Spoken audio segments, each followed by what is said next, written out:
Antes de mais, obrigado pela presença. Obrigado uma vez mais ao Ericsson, que me tem acompanhado nesta aventura desde que isto começou. E a Jenny, que a partir de agora nos vai fazer parte da equipa e nos vai acompanhar também nesta pequena aventura. Só para começar, penso que não seja necessário pelas pessoas que estão online neste momento, mas obviamente que isto é um tema um pouco polémico e em nível de regras é só para que as pessoas tenham um bocadinho de contenção a nível de algumas expressões ou palavras que posso usar, porque o tema vai ser estas novas convulsões sociais e o que é que estas convulsões sociais têm impactado diretamente a nível do nosso património, não só nacional, mas também europeu e até mesmo mundial, como já vimos em sítios como a América, o Brasil, etc. A pedido do nosso colega Ericsson, eu vou só explicar o porquê de eu na altura ter formado o International History Students and Historians Group, que é o meu grupo que eu criei em conjunto com mais alguns colegas também na área de História. O nosso objetivo inicial, e este grupo existe por uma lacuna que eu pessoalmente senti quando iniciei o meu curso na área de História, foi que existia vários grupos distintos e muito específicos a nível de temáticas e geralmente em cada país. Nunca encontrei um grupo que possibilitasse a interação entre pessoas da mesma área, mas de diversos países. E esse foi o primeiro objetivo que eu quis cumprir, que era colocar todos os profissionais ou estudantes ou da área de História a falarem uns com os outros, a dialogarem, a partilharem, porque nem sempre nós sabemos o que se está a passar neste momento, por exemplo, em França ou Itália, e é sempre bom podermos ter essa base de comunicação entre todos e as pessoas conseguirem interagir, e esse foi o meu primeiro objetivo. Após este primeiro objetivo que foi sendo cumprido, o que aconteceu foi que alguns colegas começaram a pôr algumas situações de atentado ao património, e acontece diariamente, infelizmente. E outra dos objetivos que nós pretendemos fazer com o grupo é esse mesmo, é a proteção do património. E então o que começámos a fazer foi literalmente chatear alguns presidentes de Câmara e algumas pessoas que estão ligadas à Direção-Geral de Património Cultural.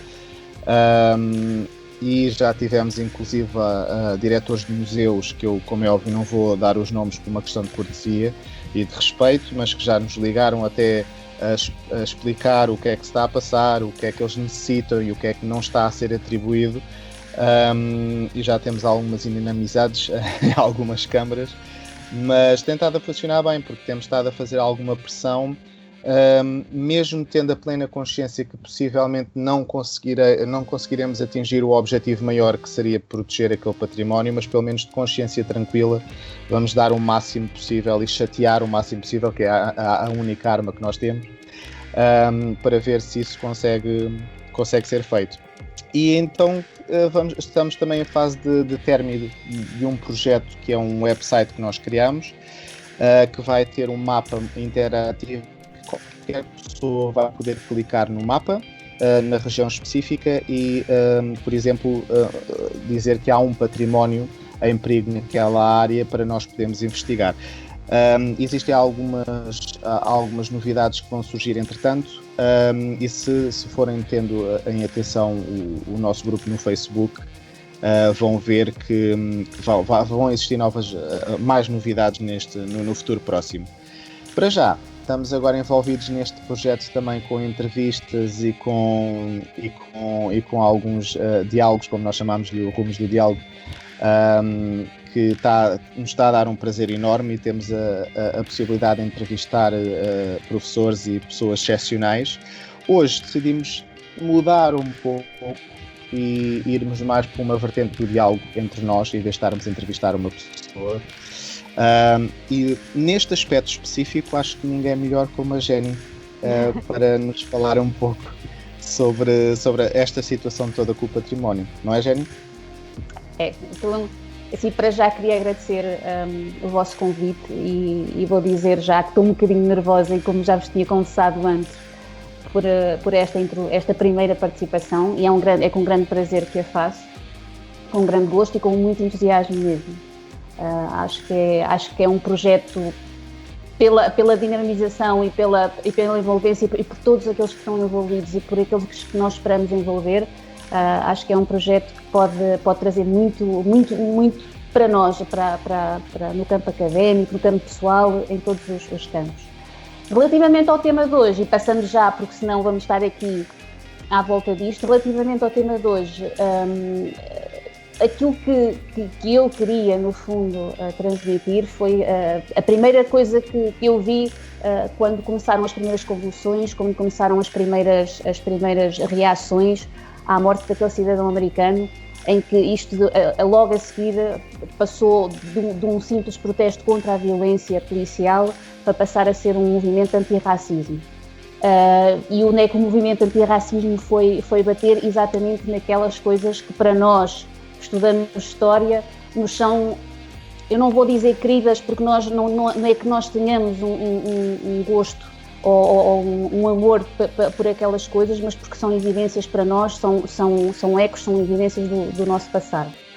E não consegui, e quando tentei efetivamente fazer uma ligação entre uma coisa e outra, não consegui perceber onde é que termina a fase do protesto e onde é que essa fase do protesto vai começar a deitar estátuas abaixo. E então eu comecei a pensar e lembro-me de ter imaginado neste caso, lembro-me de ter associado isto um bocadinho àquilo que não são as estátuas que nós derrubamos que vão alterar um sistema, uma estrutura, um regime, mas o contrário. O que nós temos visto, e pelo menos quem se interessa por história, quem segue a história, é isso mesmo que tem visto, ou seja, normalmente são estas convulsões que dão atentados ou que fazem com que haja atentados ao património, com que haja alterações, com que haja estes crimes que nós temos vindo a assistir. Aquilo que mais preocupa no meio disto tudo é que, e era aquilo que eu falava ontem com a professora Rosário, é que nós vivemos num mundo que é muito volátil, muito instável. Aquilo que nós hoje pensamos, e aliás, quando nós vamos olhar para o ano passado, e eu farto-me de pensar nisso, quando nós olhamos para o ano passado, pensávamos que íamos salvar o mundo e agora já vamos livrar o planeta do plástico, vamos livrar o planeta do lixo. A Terra deu uma volta ao Sol e nós continuamos exatamente com o mesmo mundo, ou pior, mas temos agora todas as atenções viradas para as estátuas, que são símbolos, que dizem o que querem dizer, mas que foram erguidas e estão inseridas num contexto completamente diferente do que aquilo que nós estamos a viver agora. E isso assusta. Assusta porque percebemos que as pessoas se estão a distanciar um bocadinho daquilo que é necessário, ou seja, a consciência da história, o perceber da história. Eu prefiro olhar para uma estátua e saber quem é aquela pessoa que lá está, embora eu possa sentir vergonha dela, dos atos dela, mas quero olhar para a estátua, quero olhar para o património, quero olhar para o que seja o que for e perceber porque é que ela está ali e o que é que eu tenho que pensar nela.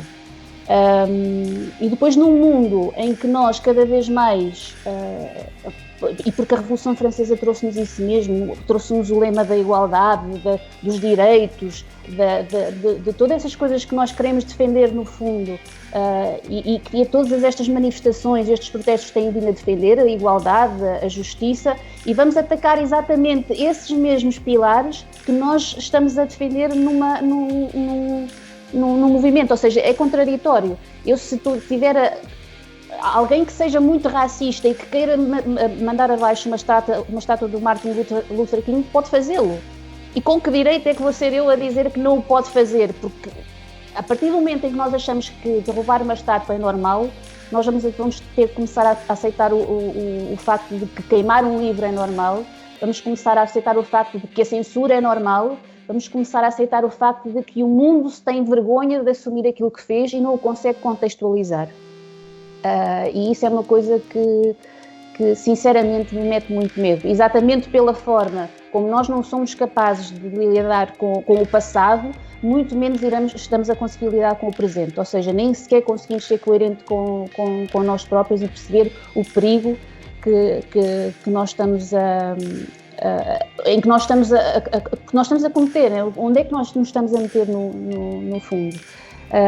E por isso eu acho, e porque tenho vindo a ter contactos com pessoas com outras culturas, e eu tenho aqui aquele amigo que eu disse, o Mahmoud, está aqui connosco.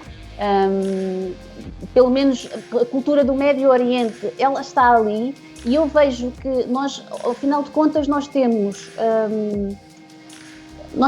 o nosso mundo é tão diversificado, nós temos, independentemente das raças, nós insistimos no facto de que a pessoa que foi morta foi um negro, nós temos que...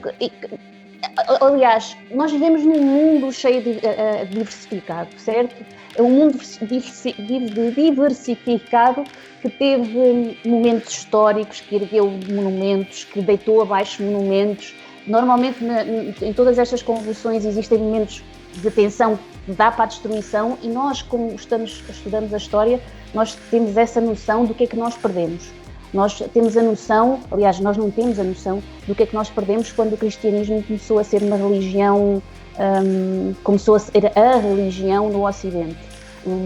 Todo aquele património grego, antigo, todo o património, muito património egípcio, tudo aquilo que dizia para os primeiros cristãos que eram símbolos, que eram de ídolos ou sinais de politeísmo, foram destruídos. Hoje, possivelmente, e acredito que qualquer arqueólogo, quando olha para trás, pensa no espólio todo que foi perdido e que jamais será recuperado.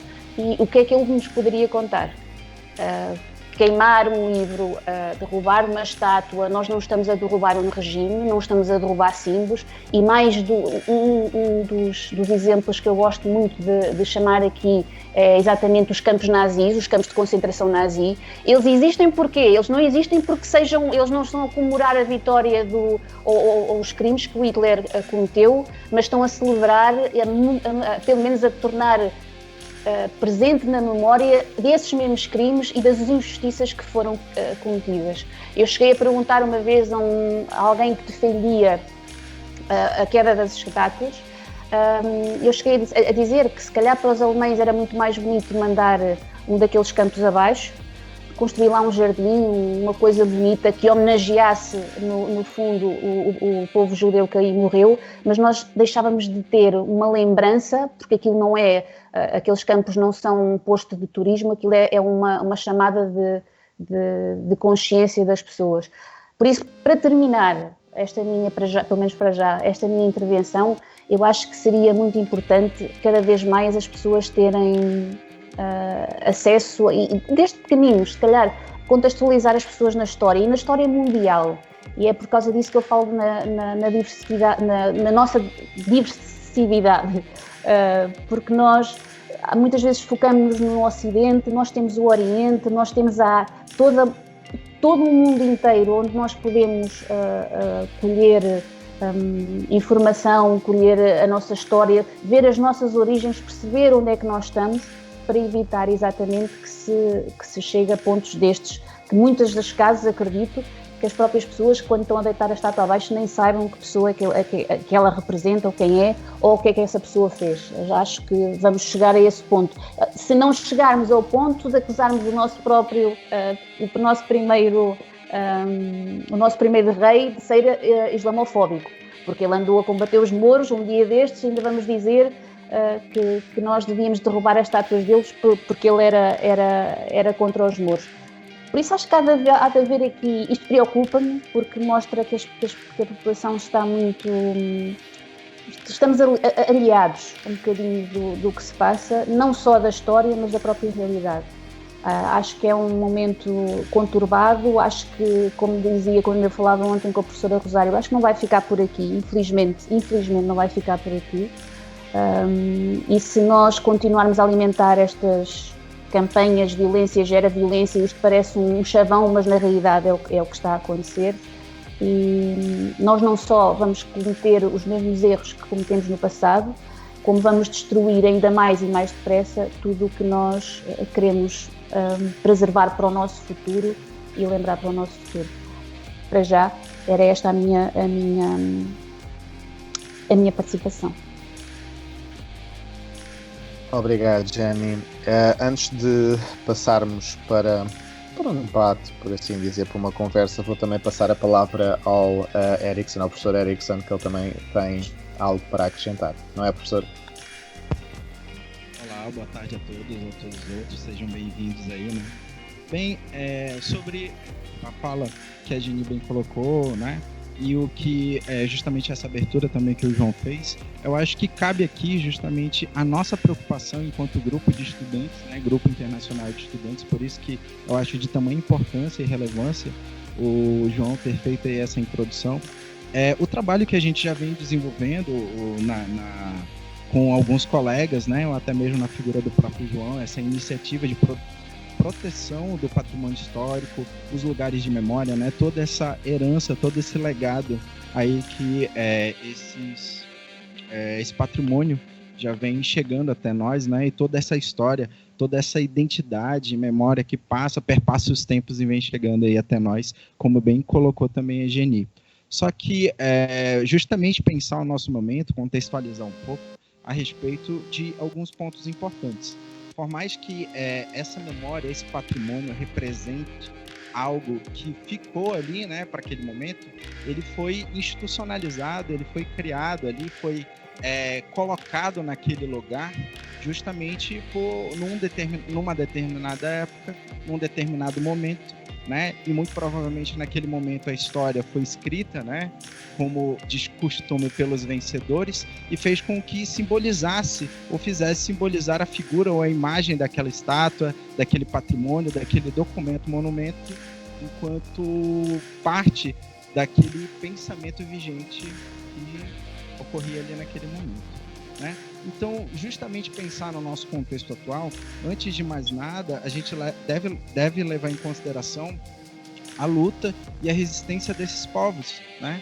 Que foram muito pormenorizadas, muito silenciadas durante tanto tempo, principalmente aí essa iniciativa racial do movimento negro. Temos também outras minorias, principalmente aqui na parte da América do Sul, da América Latina, né? Os indígenas, os latinos nos Estados Unidos, né? Então, o importante da gente contextualizar, e eu acho que de atual, né? De muito atual que tem esse debate, como a Geni colocou, mas é como se faz representar esses símbolos, esse patrimônio, né? Parte dessa cultura justamente para esses povos, né, que tanto lutaram contra essa opressão e advogam justamente aí essa iniciativa, né, dentro desse contexto de convulsão social, né, o porquê ou o que motiva eles a justamente serem contrários a esse tipo de simbologia, o que se faz representar para eles enquanto construção de sua própria identidade, né? Então, eu acho que esse debate é muito válido. Eu fiquei muito feliz, né, de ter sido proposto aqui, né, tanto pelo João quanto pela Geni, essa mesa de debate. Eu acho que não apenas está acontecendo conosco aqui nesse momento, né, virtual, como também eu percebo várias outras iniciativas acadêmicas, iniciativa de cunho público e privado também, que fazem esse debate a respeito da importância do patrimônio, né, e como ele está sendo afetado, como que a nossa história vai acabar sendo afetada justamente nesse momento de construções sociais, dessa iniciativa social dessa minoria, né, desses povos aí, que ainda estão em luta, né, conseguiram um grande protagonismo, né? Só que, como a gente já tinha falado numa outra entrevista, principalmente aquela com a professora Kátia, como a gente falou nesse contexto assim, de pandemia, mas a gente tratou um pouquinho sobre essas revoltas, parte dessas convulsões sociais que acontecem aqui no continente americano, né? Justamente por pensar que como que essas minorias, essas minorias identitárias, raciais, que foram pormenorizadas durante muito tempo, a que ponto que elas chegam a tomar um certo protagonismo, né? É preciso que é uma reflexão que fica, pelo menos para mim, eu deixo aqui para os colegas, justamente quando, né, que começa a se reivindicar, né, um melhor tratamento, ou quando que a gente começa, a sociedade como um todo, o mundo como um todo, começa a escutar essas vozes que foram durante muito tempo silenciadas aí pela escravidão, pelo preconceito, né, e como que isso está emergindo nesse momento pandêmico, né, é o agravante, e como que isso daí contextualiza nesse momento. Será que é justificável não escutar o ódio ou não pensar essa violência? Será que não é justo? Esses movimentos são todas reflexões que a gente tem que se colocar, ainda mais como profissionais de ofício, né, histórico, que prezam justamente pela iniciativa do Grupo Internacional, como o João bem falou no início da fala dele, né? Essa nossa iniciativa de proteção do patrimônio, será que não cabe uma contextualização, justamente priorizar essa proteção, mas como perceber o outro, perceber essa iniciativa da outra parte, né? Eu acho que cabe aqui toda essa contextualização, toda essa reflexão para a gente pensar esses movimentos enquanto o nosso tempo presente, né, visualizando o que aconteceu no passado e para que a gente tome aí iniciativas futuras, né, que levem essas pautas aí como importantes também. Muito obrigado, Erickson. Vou deixar agora as linhas abertas, por assim dizer, para quem quiser colocar alguma questão ou quem quiser falar mais um pouco. Eu, da minha parte, tenho algumas coisas a acrescentar e que acho importante. Primeiro que tudo, e quero deixar isso muito claro, acho que, maioritariamente falando, pelo menos, penso que toda a gente que viu as cenas que viu na televisão daquele cidadão americano, neste caso foi um cidadão negro, que foi brutalizado pela polícia, foi horrível. Obviamente, acho que ninguém ficou indiferente àquela situação. É mais do que óbvio que o racismo existe e é um problema grave que está muito enraizado em algumas culturas. No entanto, e vou pegar um pouco naquilo que a Jenny disse, até onde é que termina a proteção de um cidadão, ou até onde é que inicia a proteção do cidadão e termina com vandalismo a estátuas que infelizmente durante aquela altura serviram para a escravidão, a escravatura, etc. O que é importante também referir, penso eu, e vou deixar este pensamento, temos de ter em consciência que na altura em que aquelas pessoas, por assim dizer, fizeram o que fizeram, era algo aceitável. Apesar de, hoje em dia, é óbvio, é uma coisa horrível e nem sequer podemos pensar isso como algo aceitável, mas na altura era. Da mesma forma como tivemos uma altura em que certas coisas que se faziam na sociedade eram aceitáveis e deixaram de ser com o evoluir da sociedade. E acho que isso é normal. Agora, destruir tudo o que está para trás, simplesmente porque já não é o que é aceitável hoje em dia, bate, de certa forma, e esta agora é uma opinião minha, na censura. Porque, como muito bem a Jenny disse, se nós iniciarmos, por exemplo, a queimar livros em praça pública novamente, como, por exemplo, o Mein Kampf, nós nunca vamos conseguir explicar às gerações vindouras o que foi aquilo. Se calhar é mais fácil eu agarrar num livro daqueles e dizer a uma pessoa, dizer, leia, e veja o quão estranho ou o quão horripilante foi toda esta ideologia, do que eu simplesmente dizer, olhe, há uns anos atrás ouviste isto e aquilo, não é? É muito diferente haver uma imagem à nossa frente com a qual nós possamos contextualizar. Aquilo que eu acho, sim, é que poderá haver uma contextualização histórica, muito principalmente nos livros do secundário, que as crianças começam a estudar história, em que há uma referência e uma explicação de que aquele tipo de atitudes não tem mais lugar nos dias de hoje. Mas aconteceu. E estiveram lá. Aconteceu naquela altura. No entanto, já não tem lógica nos dias em que vivemos hoje em dia, por todas as razões e mais algumas, não é? Porque também, como a Jenny disse muito bem, daqui a bocado vamos deitar a estátua de Dom Afonso Henriques em baixo, porque o homem na altura andou a tentar matar islâmicos. É assim, não tem muita lógica, não é? Para mim, no meu ponto de vista, atenção. Agora, também temos a outra versão de toda esta, vamos lhe chamar assim, polémica, que é óbvio que um negro ou outra minoria étnica qualquer que vocês queiram, como um índio, seja aquilo que for, é normal que também se sinta no direito de viver num local ou num sítio, e até muitos deles que foram conquistados, e que tenham de ter orgulho daquilo que são e daquilo que fizeram. Se calhar seria muito mais importante, erigir algumas estátuas de pessoas importantes daquela cultura. Eu em Londres, falo de uma realidade que me é mais presente, nós temos a estátua do Nelson Mandela, que foi alguém que fez coisas muito importantes para com o racismo. E existem exemplos destes estampados por todo o lado. Agora, se existe um A, também tem de existir um B. Não podemos simplesmente taxar tudo por igual. Porque aquela estátua, se nós estivéssemos a referir-nos a uma estátua que tivesse em letras gordas "Viva o racismo" ou algo deste género, eu aí também era de acordo que aquilo não teria lógica nenhuma lá estar, não é?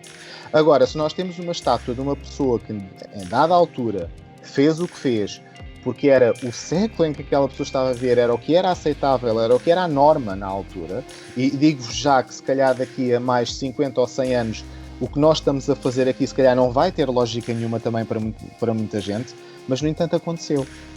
E então, acho que é importante sim haver um respeito mútuo, porque aquilo que aconteceu, volto a repetir, na América foi um ato horrível, e sim, eles deviam mudar as leis da parte da polícia e de tudo o que envolve politicamente aquela situação.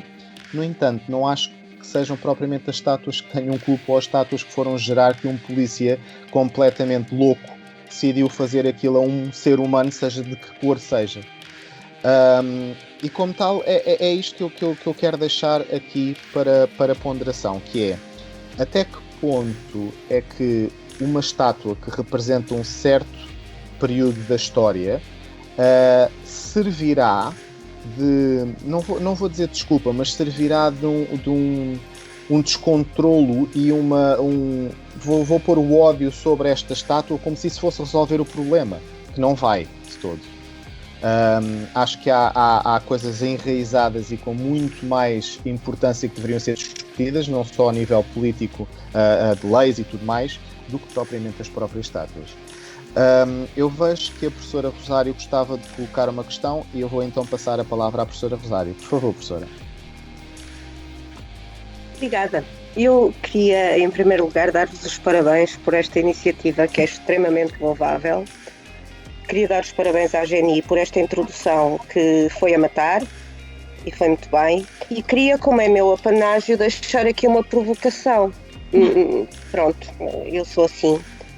É assim, falou-se aqui, embora não se dizendo a palavra, de anacronismo, e que é o pecado maior do historiador, mas que as outras pessoas não sabem o que é. Nós temos que saber que não podemos analisar sociedades e culturas e pensamentos passados à luz dos nossos valores. Mas isto é muito difícil em colocar nas outras pessoas. Tanto mais que às vezes há alguma incoerência. E agora é que eu vou lançar a provocação e vou querer ouvir-vos acima de tudo, até para eu própria esclarecer os meus pensamentos, o meu raciocínio. Vamos à estátua do Padre António Vieira, de Lisboa, e eu peço desculpa aos colegas brasileiros por estar a chamar um exemplo português, mas é-me mais familiar, ok? A estátua do Padre António Vieira representa uma determinada imagem do padre com umas criancinhas indígenas abaixo do padre. É óbvio que eu não sou a favor, nem admito a destruição do património, mas esta estátua não foi elaborada à época em que viveu o Padre António Vieira. foi elaborada e colocada naquele local em 2017.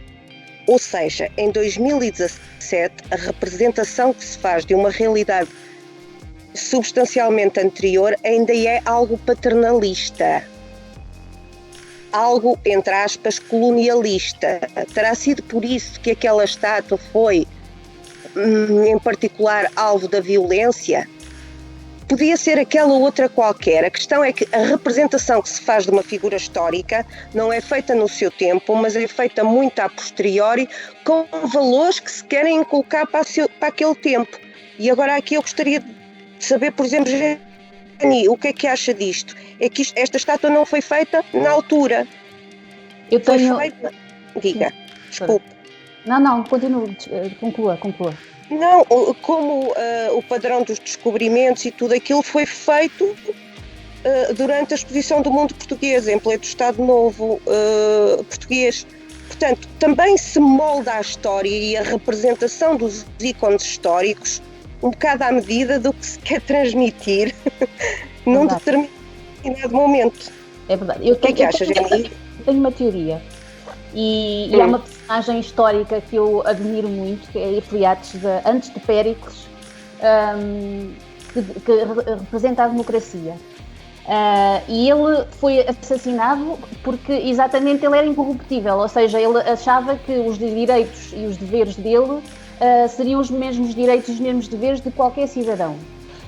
E nós sabemos que 20 e tal séculos passaram entre o início da democracia e agora, mas aquilo que nós continuamos a ver é uma partida. Para já existem partidos, nós não conseguimos, as pessoas não conseguem ser, esse anacronismo que existe e aquele problema que nós temos na história de tentar contextualizar e ir à sociedade daquela altura e perceber aquele momento e porque foi feito, nós temos esse problema e já estudamos a história.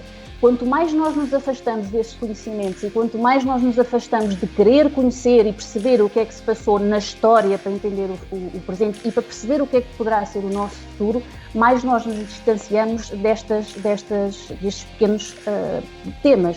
E depois o que é que nós vemos? Muito provavelmente em relação a essa estátua, assim como nós vimos, por exemplo, aquelas nos Estados Unidos, das confederações e daquelas no fundo são ligeiras provocações. Eu quero acreditar que são ligeiras provocações, no fundo partidárias, porque é isto que acontece.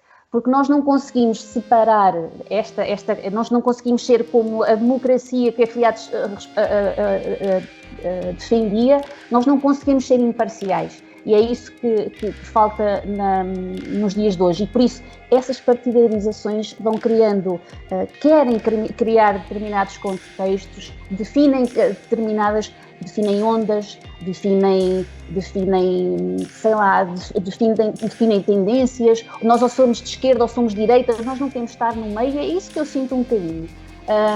E eu acho que essa estátua, assim como qualquer estátua que é erguida, tenho a certeza, e muito mais, e principalmente aquelas estátuas que representam coisas muito anteriores a nós, que nós não percebemos e nós não conseguimos contextualizar hoje em dia, essa estátua tem uma provocação por trás. Seja ela qual for, mas essa estátua tem uma provocação, tem uma ideia, tem uma mensagem por trás. Agora, aquilo que é preciso, quando nós olhamos e lemos a estátua, aí é que é necessário que nós estejamos informados e que nós estejamos livres desses preconceitos todos e livres dessas descontextualizações. Ou seja, quanto mais nós tivermos e quanto mais mergulharmos na nossa história, quanto mais nós percebermos os contextos, eu costumava dizer, aliás, costumo olhar um bocadinho, por exemplo, aos autos de fé. Eu não me vejo um dia de hoje, o que é que eu vou fazer ao domingo? Olha, se calhar alguém que vai ser queimado vivo hoje, eu já não tenho nada para fazer, vou aproveitar e dou lá uma volta. Naquela altura era normal, as pessoas iam à praça e viam os autos de fé, crianças iam e viam os autos de fé e não havia problema nenhum. Nós hoje olhamos para isso e ficamos escandalizados. Ou seja, eu acho que o que falta aqui, principalmente, é nós conseguirmos tentar... Primeiro, nós não somos os super-heróis, nós não vamos salvar mundo nenhum. O que nós podemos construir a partir de hoje é um mundo melhor. E como? É perceber aquilo que nós temos hoje em dia, saber ler os sinais rejeitar a intolerância. Nós percebemos, e eu gosto muito deste exemplo também, de quando os mouros cá chegaram e invadiram a Península Ibérica, qual foi a forma mais eficaz que eles tiveram para não haver tumultos, para não haver... Eles resolveram optar pela tolerância, ou seja, quem cá estava podia ter o seu culto. É claro que não tinha as liberdades que eles tinham, mas tinha o seu culto, tinha no fundo, a sua vida normalizada. Ou seja, o nosso problema é que nós queremos incutir ideias, nós queremos incutir tendências, nós queremos ser nós que temos a razão, nós não conseguimos ter um diálogo onde consigamos abrir espaço para a outra pessoa expor a sua razão. E isto é que me custa ver e que me custa quando muitas vezes estamos a ter este tipo de debates, é que as pessoas entram por determinada, eu peço perdão pela expressão, mas com aquelas paulas nos olhos, e é ali que eu quero chegar e não vou mudar de jeito nenhum. Existe uma personagem qualquer, eu não me lembro agora, peço perdão, mas eu não me lembro agora quem foi, que diz porque pensa e porque é inteligente, é uma pessoa inteligente, ele dá-se ao luxo de poder mudar de opinião. Nós podemos mudar de opinião, nós temos é que perceber o nosso... Temos que saber contextualizarmos, temos que perceber o que é que estamos a falar, das consequências dos nossos atos, e acho, professora, não sei se respondi à sua pergunta, acho que essa estátua, nesse contexto, acho que foi uma pequena provocação, mas acho que essa pequena provocação... Diga. Não, eu acho que sim, gostava de saber já agora do outro lado do Atlântico, que tem com certeza outra visão disto, o que é que acha? O que é que acham? Eu, antes de mais, e antes de passar a palavra ao Erickson, gostava só de dizer que realmente esta provocação que a professora colocou deixou um bocado de pés e mãos atados, porque não estava à espera, e foi excelente. E realmente... Desculpe! Não. Esse é o objetivo. O objetivo daqui é que nós possamos falar, dialogar e aprender mais. O objetivo é esse. Aliás, e outra coisa que eu gostaria de deixar aqui claro é que quem tiver uma opinião contrária é totalmente bem-vindo a dá-la, porque o objetivo é mesmo esse, é haver um diálogo. Mas já agora, só para colocar e dizer que também tenho... A minha perspectiva é muito semelhante à da Jenny nesse aspecto. Acho que realmente...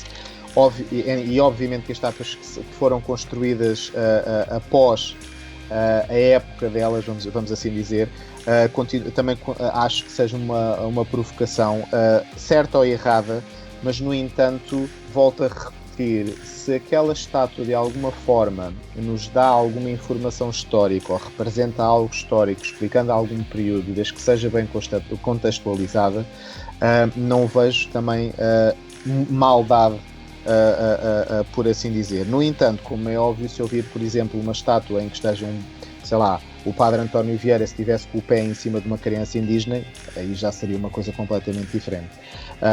Mas esta é a minha opinião. Mas sim, mas também tenho muita curiosidade de ouvir o outro lado do Atlântico também. Força, Erickson. Tomando aqui novamente a atenção.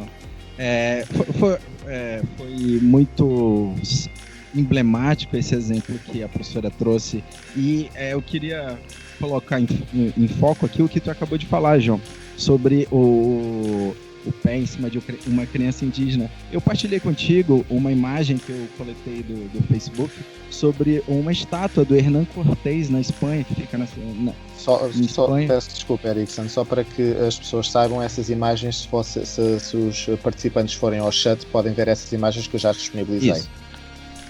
Então, de fato, aqui nessa imagem, Hernán Cortés ali altivo, né, a representação que se faz dele com a bandeira do Reino de Espanha, né, pisando sobre a cabeça de um índio, né, de um nativo americano, latino-americano aqui. Então, eu acho que contextualiza bem do jeito que tu bem colocou essa tua última frase, e levando aqui à frente a provocação que a professora Rosário, muito obrigado pela colocação, professora, e justamente a provocação que ela nos traz, né?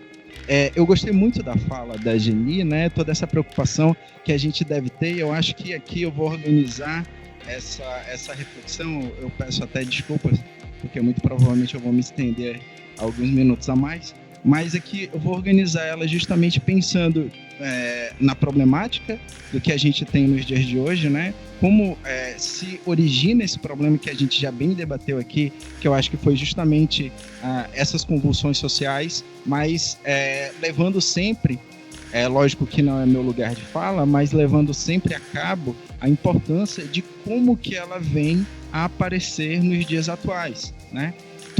A gente tem uma dívida, e isso daqui eu posso falar enquanto do outro lado do Atlântico, como vocês bem colocaram aí, temos uma dívida histórica com os povos originários, temos uma dívida histórica com os negros afrodescendentes por conta do problema racial, né? E principalmente aqui no Brasil a gente tem esse problema incutido na cabeça das pessoas, né?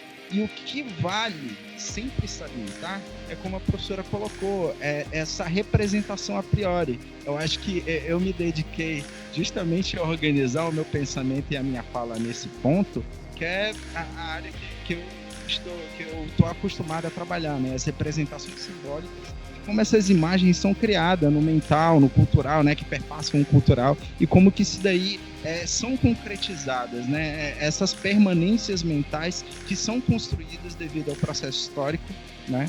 Claro que, com toda a razão que a professora bem colocou, isso não é de agora. Não é uma coisa que a gente vai perceber durante 10, 50 ou até 100 anos, talvez até mais, né? As permanências mentais são aquelas que mais persistem, né? Justamente pegando aqui já o conceito ali de longa duração da construção desses processos históricos, né? Então, como que essa imagem, né, do Hernán Cortés ali pisando sobre a cabeça, né, com aquele olhar altivo, com aquela imponente postura, trazendo consigo as bandeiras, né, do Reino de Espanha, pisando sobre a cabeça do colonizado, né? Então, como que isso vai fazer se perceber nesse povo que está ali debaixo do pé do colonizador? A importância dos estudos decoloniais que a gente tem justamente nos dias de hoje, que estão também muito aí em foco, muito em pauta, né? E justamente a gente perceber como que se dá, né, essa resposta. Porque é uma resposta. É uma resposta frente a esse ódio acumulado durante todo esse tempo, esse ódio frente ao racismo, frente a políticas públicas que foram perpetuadas contra as minorias, né? Não apenas aqui o pobre, mas temos aqui um problema racial, né, muito grande, principalmente aqui no Brasil, e como que isso se dá através da violência, como que essa resposta se dá, né, através da violência. Pensando que na qualidade de seres humanos, ainda muito otimista, penso aqui, enquanto seres humanos, uma qualidade, né? Então, na qualidade de seres humanos, ainda somos instintivos, somos emocionais. Isso daí que herdamos desde os povos mais antigos, né? Tipo, pensar ali as crenças, relações simbólicas que a gente tem. E voltando num ponto aqui que a Geni também colocou, que são as relações simbólicas de poder, né? Como que essas imagens fazem perpetuar esse domínio, e como que quem é dominado, quem é colonizado, como que essa resposta surge, né? Então, isso daí é justamente mecanismos que vão sendo colonizados para fazer permanecer ou perpetuar-se o poder sobre o outro, né? O colonizador sobre o colonizado, né? Então, como que isso daí ficou, né? E uma coisa que a professora colocou, e eu acho que a resposta da Geni foi genial, justamente desse nosso trabalho enquanto historiadores, né? Só que o senso comum, né, sui generis, ele não tem, a necessidade para pensar ou a necessidade de contextualizar esse ponto de vista anacrônico, né? O anacronismo, o ofício do historiador, que eu acho que é um dos principais desafios aí que a gente se coloca enquanto trabalhadores das ciências humanas, que problematizam a nossa realidade enquanto homens e mulheres de nosso tempo, né? Então, o senso comum não tem essa necessidade. E eu acho que é aqui que cabe, eu acho que eu vi isso na fala da Geni, vi isso na fala do João, é aqui que cabe a gente pensar o nosso futuro através dessa saída, né? Se a gente está tendo esse problema, que é o que a gente está vivendo no nosso cotidiano, né? Enquanto profissionais de história, protetores aqui do patrimônio, da cultura material e imaterial, né?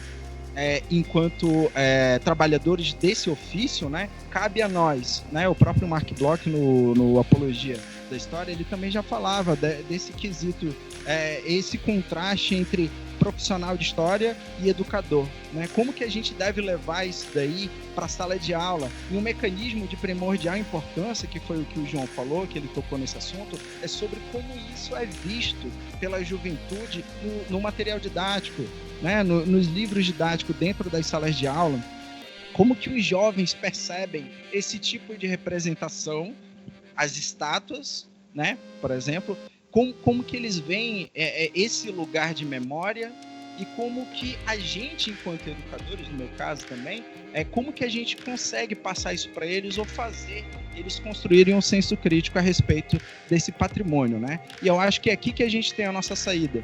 Se a gente tem esse problema acontecendo no nosso momento, né? Tipo a destruição do patrimônio, a depredação dos documentos, monumentos históricos, né? Por conta dessa violência instintiva que não deixa de ser justificado, lógico, eu estou falando aqui percebendo, entendendo empaticamente o lugar do outro, né? Só para deixar bem claro, mas a gente consegue perceber essa resposta violenta, essa atitude violenta, mas como que a gente vai trabalhar esse problema daqui para frente? Como que a gente vai colocar, né?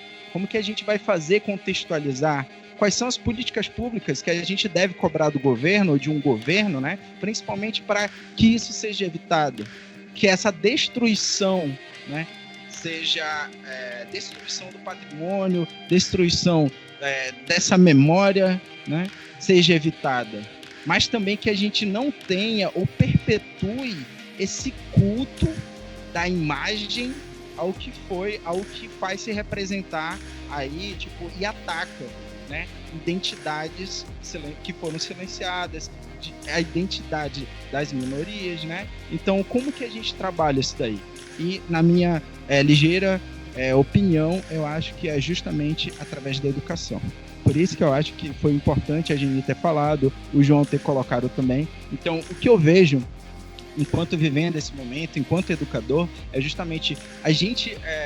eu acho que eu faria mais, eu acho que eu tiraria, antes de qualquer depredação, antes de qualquer destruição, eu tiraria as estátuas, colocaria em lugares onde elas fossem contextualizadas, onde o conhecimento fosse levado, onde elas não fossem destruídas, né? Porque elas significam, ela faz se representar, é um saber, é um conhecimento que foi colocado, que foi incutido ali enquanto símbolo. E a gente, como a professora Rosário bem colocou, né? Isso tem que ser colocado, né?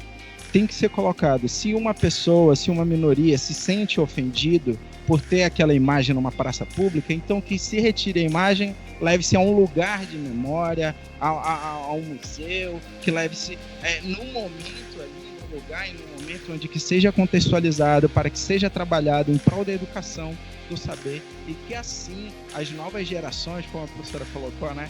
Tipo, faz se representar a priori, e que esse depois aí seja trabalhado para que a gente não passe novamente por ou relembre esse momento de violência contra o patrimônio, de violência contra o outro, né? Porque aqui a gente percebe uma via de mão dupla, né?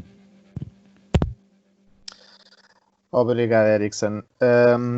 Eu aqui também acho muito importante a referir, e não só pelo debate, mas também é importante verificarmos, como o Erickson disse muito bem, que soluções é que podem ser encontradas para apaziguar esta situação. No entanto, enquanto o Erickson estava a falar, eu lembrei-me de um exemplo.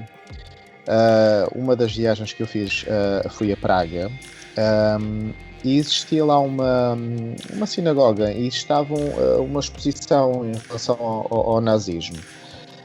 E eles tinham imensos distintivos, aqueles que eram usados na altura para denunciar quem era judeu e quem é que não eram.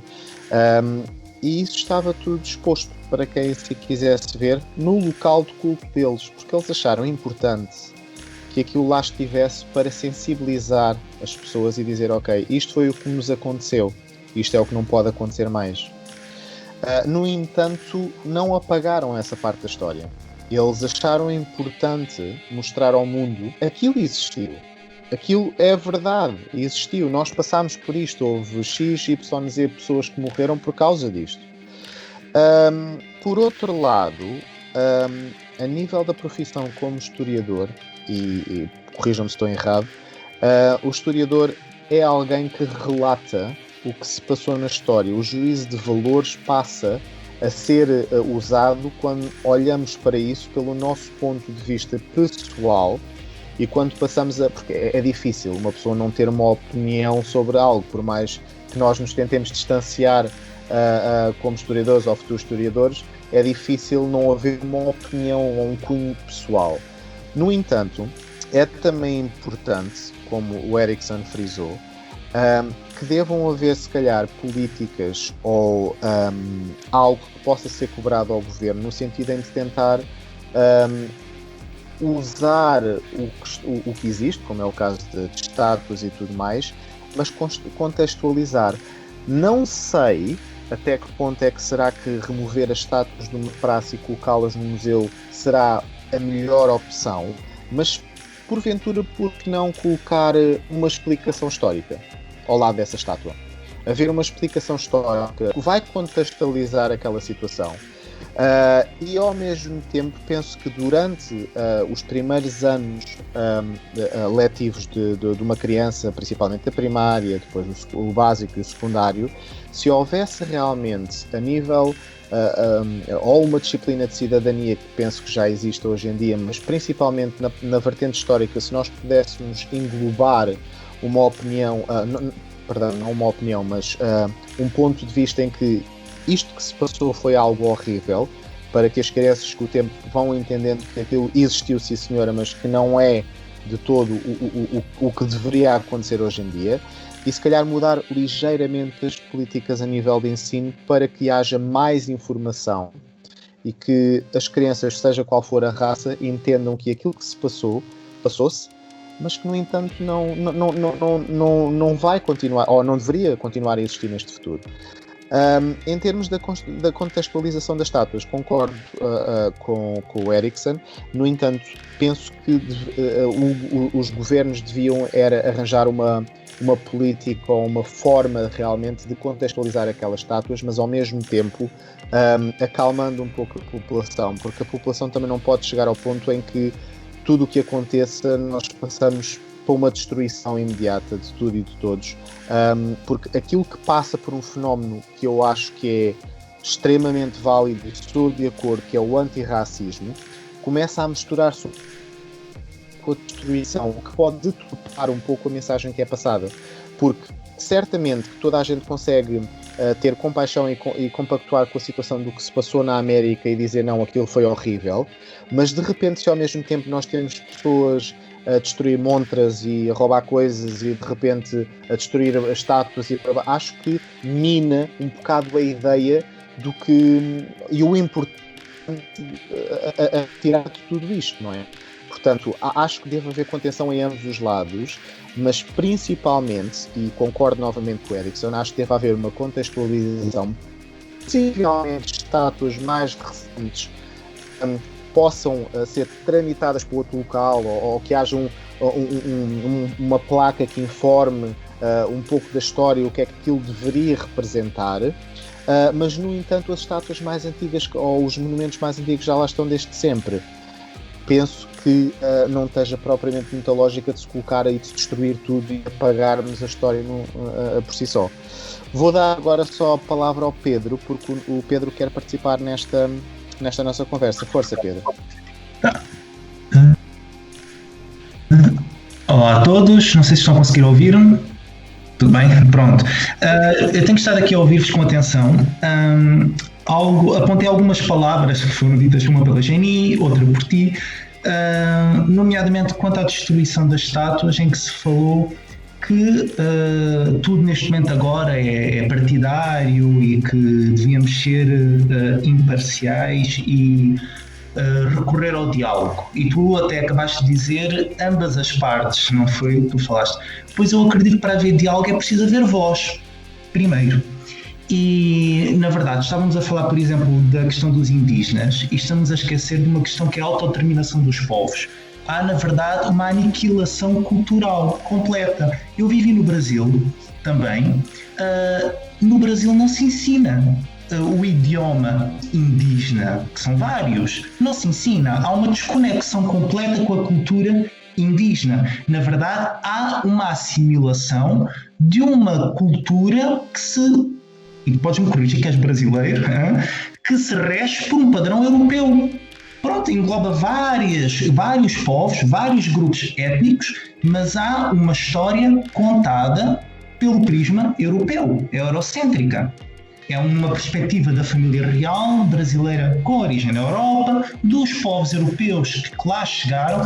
Aliás, pode-se falar, eu já ouvi alguns a dizer que no Brasil a carta que faz caminho é a certidão de nascimento do Brasil. Ora, esta expressão certidão, isto é uma visão eurocêntrica. Os povos indígenas podem olhar para aquilo e achar, não, isto é a nossa certidão de óbito que está aqui. Foi aqui que nós começamos a desaparecer. E se nós repararmos, toda esta destruição de estátuas que ocorre no mundo, neste momento, está associado a determinadas ideologias que vêm a crescer neste momento e que dão valor e fazem até um revisionismo, porque é um revisionismo de uma idealização dos heróis brancos, não é verdade? Há uma alteração, aliás, pode-se falar até que a narrativa está a ser alterada numa visão branca. Temos que ser sinceros, é isto que está a acontecer, é isto que está a acontecer no Brasil com o Bolsonaro, com aqueles indivíduos que lhe aparecem por eles. O que é que está a acontecer aos indígenas neste momento no Brasil? Eu pergunto, o que é que está a acontecer à população negra, parda?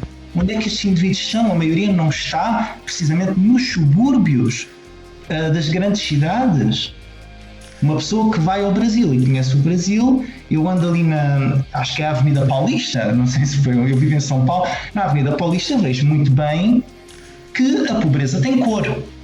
Há uma cor dominante naqueles bairros e nas outras começa gradualmente o tom de pele a desaparecer. É normal que isto suscite revolta. Eu também vivi nos Estados Unidos e eu vi perfeitamente que as comunidades mais pobres, com a maior incidência de gravidez entre adolescentes, com um conjunto de doenças inacreditáveis para um país desenvolvido, está precisamente nas comunidades que foram subjugadas a um poder europeu que esteve ali.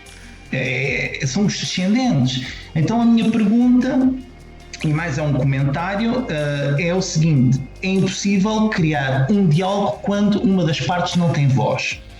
E quando se fala que um governo tem que criar políticas públicas, quem está no governo? Quem está no governo é precisamente quem tem voz. São as elites que chegam ao governo. São os indivíduos que estudaram e que normalmente vêm de um determinado grupo. Então temos um problema sério, que é a incapacidade de determinados grupos se fazerem ouvir. Pronto.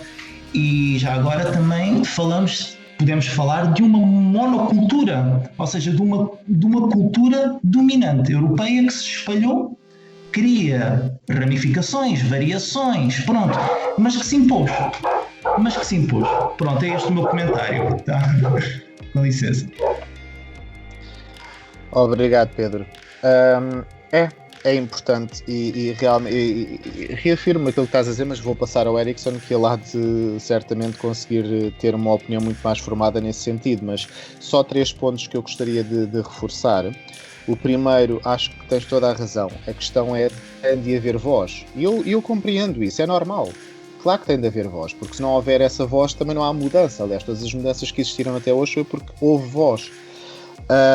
E quanto à autodeterminação dos povos e à assimilação cultural, é verdade, mas a questão que eu coloco é, em vez de destruirmos o que está construído, por que não construir mais? Por que não, por exemplo, construir algo que esteja mais ligado aos povos indígenas? Por que não construir mais para reforçar aquela cultura na altura? É só isso que eu estou a dizer. Mas concordo plenamente com o que o Pedro disse em relação a haver uma voz, em relação a haver uma determinação desta população em dizer, não, eu estou aqui primeiro do que vocês, eu existo, e com toda a legitimidade do mundo. Eu, antes de ler aqui o que a professora Rosário colocou, que foram ao fim e ao cabo 2 questões, na opinião da professora Rosário, vou só passar a palavra ao Erickson, se ele quiser comentar sobre este assunto. Obrigado, João. Obrigado, Pedro, pela participação. Não é a primeira vez que o Pedro participa, né? Agradeço aí a presença e também as palavras. Foi muito bem colocado. Eu acho que aqui é esse ponto que a gente deveria chegar, né? Pensando, quando eu falei das minorias, né? Citei ali a identidade indígena também, justamente por eu estar aqui, não à toa aqui no Amazonas, né? Eu não sou natural, queria logo deixar claro, eu não sou natural aqui do estado do Amazonas, mas sou do estado vizinho, do Pará também. Aqui temos, né, no centro aqui da floresta amazônica, né, aí uma grande quantidade da população ainda nativa. E eu queria colocar aqui, dividir, né, minhas observações, né, aqui nesse momento, em 2 pontos, né? Que é justamente no que a professora Rosário falou, que eu vou deixar daqui para depois, e no que o Pedro colocou sobre as políticas públicas, né? Ações afirmativas em cima dos indígenas, mais especificadamente. No momento atual, salvo engano, eu acompanhei pelas redes sociais e teve uma lei que foi aprovada aqui no Brasil, que é justamente ter ensino em língua nativa e indígena, justamente naquelas regiões onde tem predominância, né, da raça originária, né, dos indígenas, no caso. Então, assim, a minha crítica é que foi tardiamente, isso só foi aprovado agora, entendeu? Era uma coisa que já era para ter acontecido há muito, né? E eu acho que isso daí é justamente o que leva a cabo dar voz, né? Como o Pedro brilhantemente colocou aqui, né, dar voz a esses povos originários, porque a história não se constrói sem voz. E por muito tempo a gente teve justamente essa visão. Eu acho que o conceito que o Pedro bem descreveu é o culto à personalidade, que é isso que a gente está sofrendo aqui no Brasil, lógico, não é exclusividade nossa, mas foi isso, esse próprio culto à personalidade do colonizador, né? Enquanto uma figura altiva, desbravadora, que vem trazer toda essa carga civilizacional para os povos originários que estavam sendo dominados, né? Eu acho que isso daí resume e define bem o que o Pedro tentou colocar, né? Como também a gente está vivendo nesse momento aqui no Brasil esse culto à personalidade, né, mitificada ali, né, desse herói da pátria. É uma coisa assim que a gente percebe, né, a criação dessa imagem, a valorização simbólica em cima dessa imagem desde a época medieval, e isso daí é justamente um dos pontos importantes do qual eu pesquiso, né, de como a gente teve ali o herói medieval ali cantado e entoado nas cantigas, nas novelas de cavalaria, ali na Península Ibérica, e como que a gente tem isso daqui, essa carga cultural, né, esse desbravador heroicizado, colonizador que chega aqui na América do Sul, na América Latina, justamente como um mecanismo, né, de fundamentar o poder do colonizador em cima do colonizado, em cima do nativo silenciado, em cima do negro apartado e por aí vai, né? Então, é muito importante e a gente perceber e a gente analisar esse ponto, como o Pedro bem colocou, aqui no Amazonas a gente não tem, em sua grande maioria, né? Lógico que trabalhando com certas políticas afirmativas dentro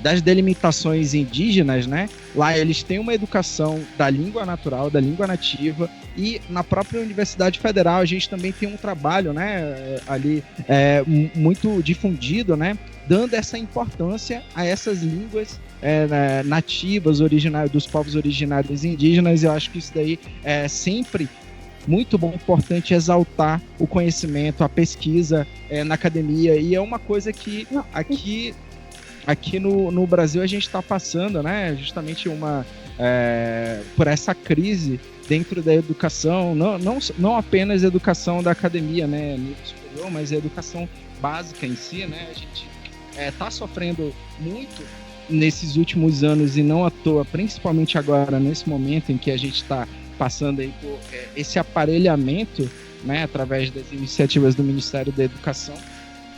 E isso daí é justamente a iniciativa que parte da academia, a iniciativa que parte do ensino superior, da pesquisa, da ciência, né? Não apenas existindo ali nas ciências exatas ou nas ciências biológicas, que têm sido muito caras para o desenvolvimento da humanidade, como também, e muito principalmente nas ciências humanas, né? Que não à toa a história é escrita por homens e mulheres, e a gente vai aqui andando, vai percorrendo todo esse tempo cronológico, não à toa que o principal protagonista são homens e mulheres, né? Então, as ciências humanas são de fundamental importância, eu acho que é sempre bom a gente deixar isso claro, né? E o outro ponto que eu queria colocar é sobre as questões, né, que a professora Rosário colocou aqui no chat, os 2 pontos ali, né, que é justamente sobre a urgência, né, de como passar esse conhecimento, de como fazer o outro entender, porque o critério de urgência é o que está acontecendo agora, como a professora bem colocou, e eu concordo com isso, né? Então, como que a gente pode fazer com que as pessoas entendam, né, através da informação, né? E as redes sociais estão bem aí, estão aqui em foco, em voga, justamente para isso. Eu acho que aquilo que o João colocou também é uma outra iniciativa muito importante. Lógico que eu só dei um exemplo, né, no caso dos museus, mas justamente deixar algo ali, né, informativo, fazer uma política de informação, de marketing até, a respeito de como trabalhar, contextualizar aquele monumento, aquele patrimônio, para que justamente evitar essa problemática ou até mesmo a destruição, depredação, uma coisa que poderia ser evitada, né? Eu acho que a gente poderia trabalhar, né, tipo, uma opinião minha, poderia trabalhar essa questão de urgência que a professora Rosário colocou aqui, né, a respeito disso. E o outro ponto que ela coloca, que eu acho que é muito importante, eu acho que foi assim um insight bem importante, que é a respeito da inocência desse tipo de comportamento nesse momento atual, né? Que ela coloca aqui,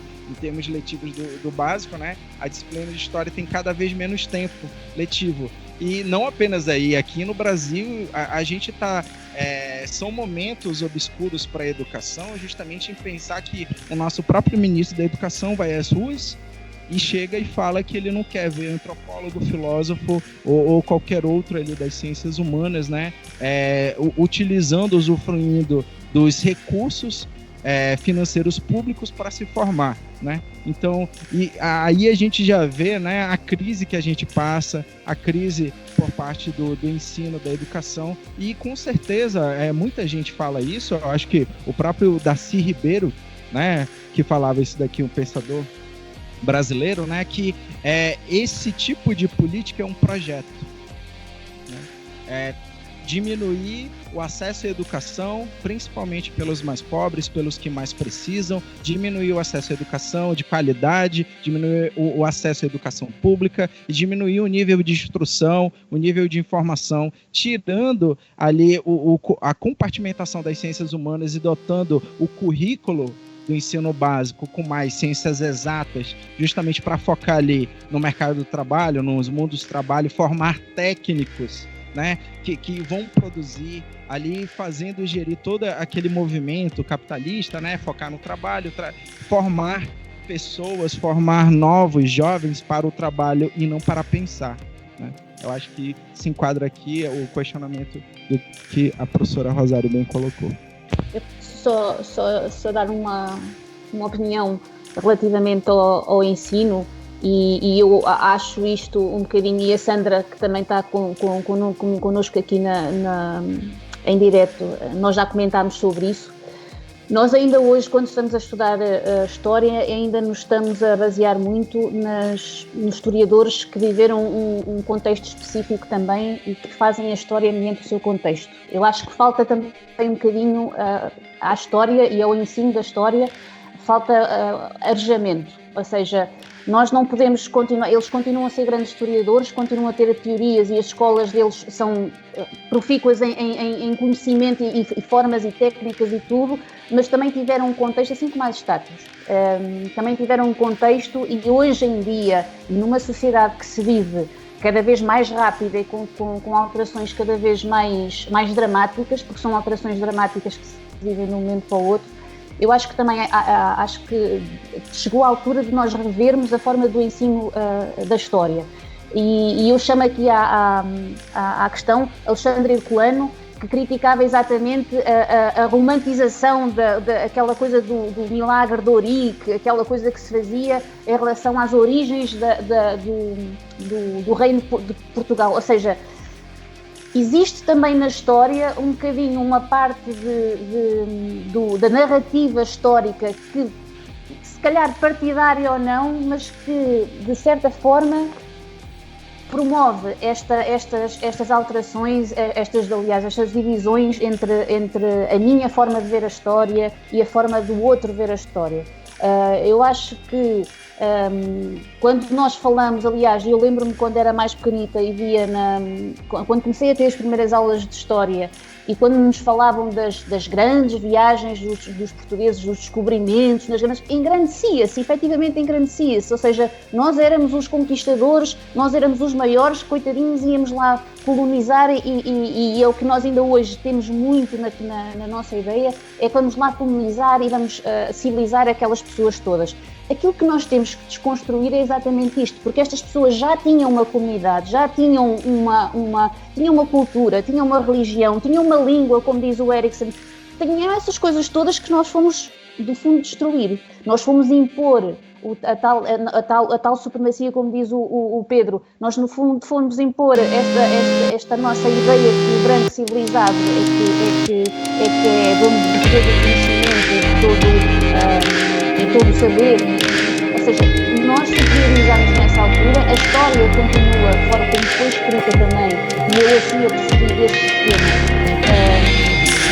no fundo nós continuamos a ser os heróis, as pessoas que levaram o conhecimento aos povos indígenas, que coitadinhos viviam, não contamos nada, porque a cultura deles é tão rica, aliás, antes de nós, inclusive, eu às vezes, quando estudei para essa história, então, era incrível. Eu via que na Babilónia já se faziam zigurates e em Portugal nós estávamos a viver nas cavernas. Ou seja, antes do povo branco já ter uma cultura, já ter uma consciência de si próprio, já havia gigantescas civilizações fabulosas que viviam e que floresciam. Ou seja, eu acho que eu concordo, acho que quando, e efetivamente não quero entrar aqui caminhos religiosos, nem discutir se a religião foi ou não, ou é ou não ponto de divergências, pode ser e pode não ser. Naquele caso eu acho que depois, quando nós ficamos com as civilizações clássicas dos indígenas, de facto foi e cultou, porque deu ao Ocidente muito conhecimento que nós, se não fôssemos nascimento, se não voltássemos às fontes, aos árabes, aos gregos, se eles não tivessem continuado a ter esse conhecimento, nós teríamos que fazer esse conhecimento para frente, depois eu fui tendo que acontecer nos dias, por isso foi um corte, mas a religião e as culturas podem também ser uma fonte de união, ou seja, eu sei que essa diversidade que existe nos povos é uma mais-valia para nós percebermos e acreditarmos que não existe raça.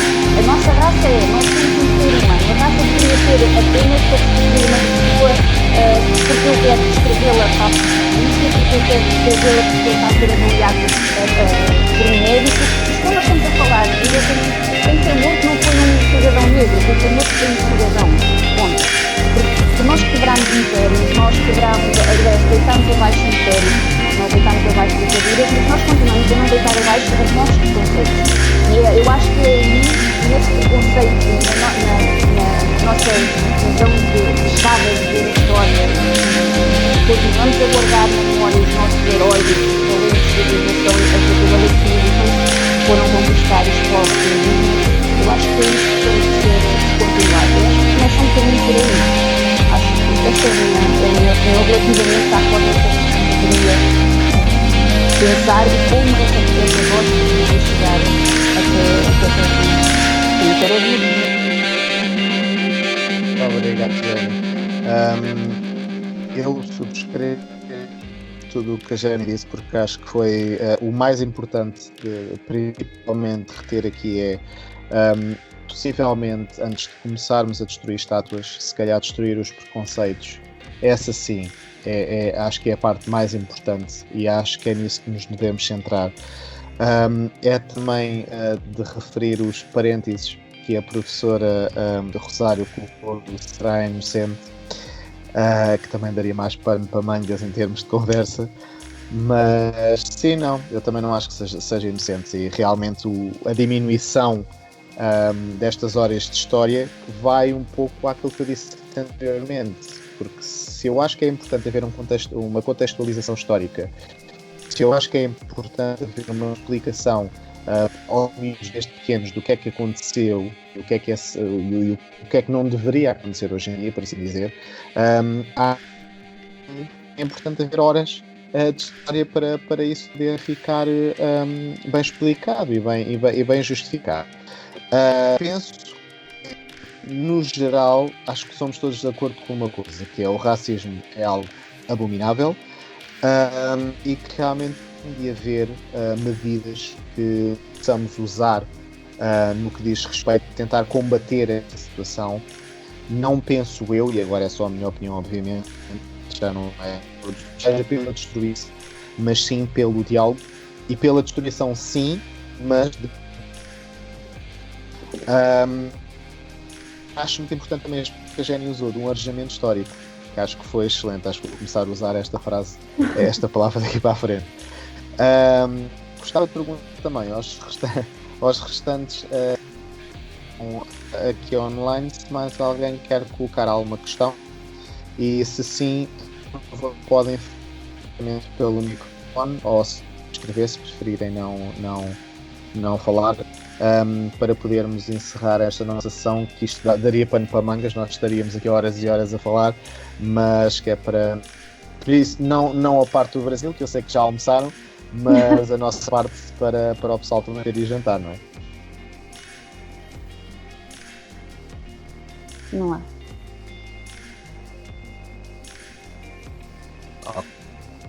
Parece que não. Não sei se, Jenny, queres dizer umas últimas palavras? Não, acho que já disse, no fundo, aquilo que eu queria deixar mais claro é que acho que aquela voz que o Pedro defendia tem que ser uma voz mais... Para já tem que ser uma voz mais coerente, ou seja, não pode ser a voz de uma única pessoa que acha que naquele exato momento tem razão, tem que ser uma voz mais coerente, ou seja, e isso implica que haja uma união, mas também implica que essa união venha com conhecimento de causa, ou seja, nós não podemos estar simplesmente a ir atrás das massas, a dizer porque sim, agora vamos deitar abaixo aquela estátua porque me apetece, porque toda a gente vai lá e eu vou também. E isso é o que nós estamos a assistir neste momento, é essa a voz que lá está a chegar, não está a chegar a voz do bom senso, está a chegar uma voz violenta que pode trazer outras questões. Aliás, já começaram a ir aos museus e buscar os artefactos e coisas da altura da colonização. Acho que devemos parar por aqui e pensar um bocadinho o que estamos a fazer. E por isso eu continuo a achar que importa a consciência, importa o conhecimento, importa a contextualização, importa nós entendermos o nosso lugar na sociedade, importa também nós percebermos e entendermos o nosso papel enquanto, mesmo que não sejamos professores, nós podemos sempre educadores, nem que seja pelo nosso próprio exemplo. Ou seja, eu acho que se nós, o facto de nós darmos o exemplo, já estamos pelo menos a tentar mudar alguma coisa. E sim, eu acho que os manuais são sempre os mesmos, os historiadores são sempre os mesmos, as teorias são sempre as mesmas. Acho que temos que inovar e temos que também contextualizar o ensino da história. Obrigado, Jenny. Erickson, não sei se quer acrescentar alguma coisa? Eu só queria agradecer muito por essa reunião, por essa outra oportunidade que a gente tem aqui no diálogo, e fazer das palavras, né, do João, da Jenny, as minhas, justamente quando se fala que eu, justamente por acreditar nos ideais iluministas que chegaram no nosso momento democrático, por mais que esteja sendo passando por tempos de convulsões, por tempos que não temos aqui grande apreço pela democracia em certos momentos, só que o nosso perfil atual, né, ainda é uma república democrática. Eu acho que essa democracia tem que fazer valer as leis, né, fazer valer a proteção da memória, tanto dos patrimônios, tanto desses lugares de memória, quanto da memória identitária que é resguardada a esses povos, a essas identidades aí, originárias, identidades raciais, né? E justamente preservar, concordando com a Geni, mas trazendo aqui a expressão do Pedro, né? Para preservar essa democracia, essa sociedade em que vivemos, para que todos tenham voz, né? Como um todo, né? Essas vozes sejam escutadas. E por fim, agradecer a presença de todos, né? Eu acho que foi colocado aqui muitas percepções, foi colocado aqui muitas problemáticas, como também penso que a intenção de todos aqui é pensar um futuro melhor, pensar propostas, né? Os rumos do diálogo, né? Fazendo aqui o merchanzinho da nossa proposta, do nosso projeto, é justamente levar o debate de ideias, por mais que sejam contraditórias, mas que leve a gente a um caminho melhor de preferência. Então, por fim, agradeço a todos. Obrigado. Muito obrigado, Erickson. Eu vou só dar a palavra ao Pedro, que o Pedro gostaria de acrescentar um pequeno comentário também. Força, Pedro. O comentário é o seguinte, é que as verdadeiras elites nos Estados Unidos da América enviam os filhos para estudar ciências humanas, para estudar história, para estudar política. Né? Isto é uma realidade curiosa. Né? A população é empurrada para fora das ciências humanas. Por que será? Não é verdade? Por que será? Enquanto as elites lá continuam. É apenas isso.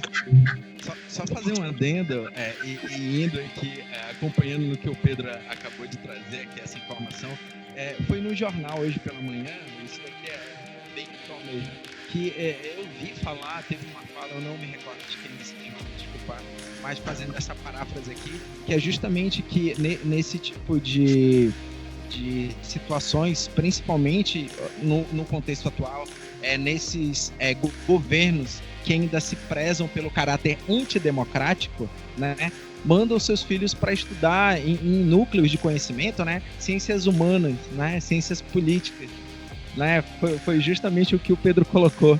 Então, os herdeiros de ditadores no atual momento vão estudar ciências políticas, enquanto nos seus países, né, não são fomentados ali tanto as políticas públicas quanto focado ali para o desenvolvimento do ensino das ciências humanas e principalmente história, né? Os filhos desses mesmos ditadores vão estudar em outros centros de excelência de ensino, onde a gente tem ali a prioridade dos cursos de ciências humanas, ciências políticas, né? E é isso. Obrigado, Pedro, e obrigado, Erickson. Sim, o que o Pedro disse foi realmente importante e faz-nos pensar, não é? É um bocadinho à par e aquém do que a professora Rosário já tinha colocado em relação a se será inocente ou não esta redução de horas do ensino de história, por exemplo.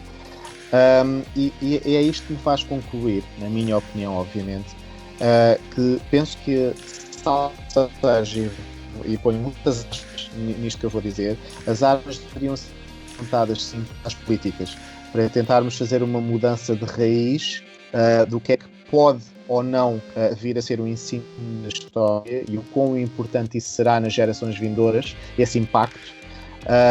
E essa destruição, peço desculpa, não é destruição, esta mutação deveria ser feita a nível político, a nível das leis e se calhar não nos monumentos, porque penso que se toda a gente tiver uma contextualização, for formada o suficiente pelo seu ensino público ou privado, penso que não haverá tanta necessidade e tanta revolta no sentido em que apenas uma estátua possa causar este tipo de reações que estamos a ver agora. E ao mesmo tempo, porque eu acho tão importante esta situação e todo este movimento antirracista, acho importante que nós nos centremos nisso mesmo. Porque quando passamos por uma destruição massiva, e como a Jenny já referiu, que eu acho que então aí já é um exagero, entrarmos por museus dentro, locais que estão muito bem contextualizados e começarmos a destruir peças, penso que aí já estamos a atingir limites que não deveriam ser transpostos, e principalmente vai-nos levar, e a muita gente vai levar em que essas pessoas olhem para os movimentos deva ser que deva acontecer e que deva ser visto de uma forma positiva, e houve imensos movimentos bastante civilizados em que as pessoas estiveram lá, falaram, deram a sua voz, mas depois confundir-se tudo com a destruição. Passa a haver uma confusão muito grande na cabeça das pessoas, e acho que deve ser focado, sim, a situação antirracista, acho que não deve ser confundido com destruição. Não sei se mais alguém quer dizer mais alguma coisa.